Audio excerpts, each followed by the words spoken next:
Hey guys, I'm comedian Haley Boyle. It is still morning and it's actually still the same day, but the stuff was on my mind, so I figured I'd record it today, post it tomorrow. It'll be today for you. Just note, I've definitely changed my shirt by the time you've watched this. Okay?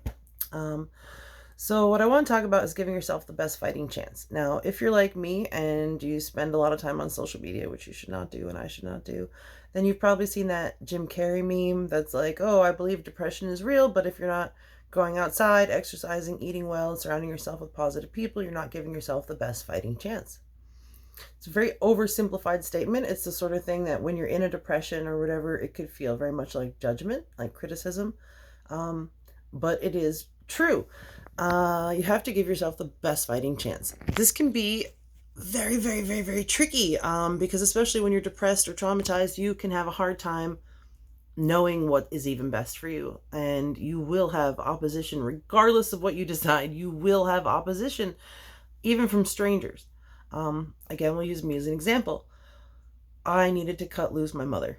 I love my mother. My mother loves me, but she is so, so toxic. I don't even want to go into it. She's a saboteur. She's the worst.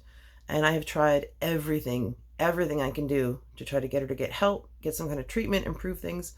What it took to give myself permission, because I've tried so many times, I've walked away so many times, and I've always gone back because people tell me all the things you hear if your mother is toxic. Things like, you only get one mother in this life. And I'm not going to say them because I'm not going to do that to you and I'm not going to do that to me.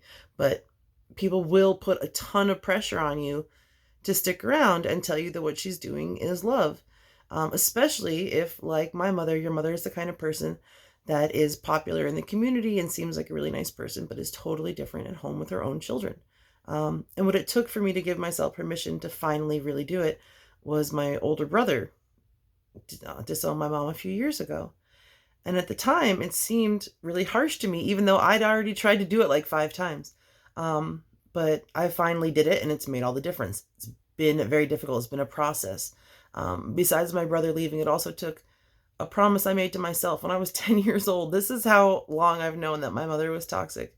When I was 10 years old, I promised myself that when I turned 40, if things were not good with my mom, that I would walk away, that I would not allow her to destroy my entire life. And I turned 40 and that bitch fucked up all my birthday plans. And just, I had to finally admit and accept that she was not going to change. She's not going to change. Even as I was packing up the car, she was swearing she was going to go to therapy. And in the same breath, complaining to me about how much it was going to cost her. So it had to be done. It was super difficult. There's so many people I've had to walk away from in the last few months. People that I considered extremely close friends. People that I thought were going to be in my life forever. And it was hard. And it's also been worth it. It's been the right decision. I've had 1,000 doubts. Walking away from my son's father. Holy shit. This guy, any sane person would have and has told me to cut him out years ago. But I couldn't do it yet. I couldn't do it yet. And I finally did it, and it's making all the difference. So to give yourself the best fighting chance, you do have to surround yourself with positive people. You have to let go of the negative people. You have to walk away from the things that do not serve you. You need to Marie Kondo the humans in your life. Okay? Now, that doesn't mean you ditch the friend that's really honest with you and sometimes makes you uncomfortable because they call you on your bullshit. It means you ditch the person that never has anything good. You got to look at it honestly and stop blaming yourself and walk away. Okay, obviously it takes two to tango, but you don't have to dance with everybody. Okay. Number 2, you have to think positive, and I fucking hate it when people say that, and I never say that to people. But people are going to say it to you, and it's going to feel, again, like criticism. It's going to feel like judgment. It's going to feel like they're saying, just be happy. What's wrong with you? Why can't you just be happy? What I mean when I say think positive, and I won't say it again after that, I'm sorry, is like I said with the DBT, you have to challenge the negative thoughts and replace them with good thoughts. When you're not being assaulted by your negative thoughts, keep thinking good thoughts. I make lists and I picture things. Right now, the wallpaper on my phone is a picture of my son and a picture of Fozzie's uncle's Studebaker, because what I want is a Honda Pilot painted like that Studebaker. And so I think about it and I imagine what it would feel like to open my door in the morning and have it sitting there you know, because that helps. It helps your brain make those chemicals because you have to be able to know what you want to feel like. And that's difficult if you've never felt good.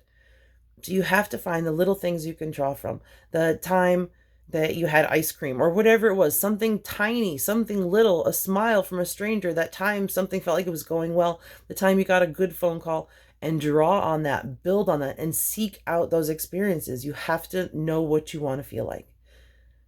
And you also have to push yourself. That's the third thing. You have to push.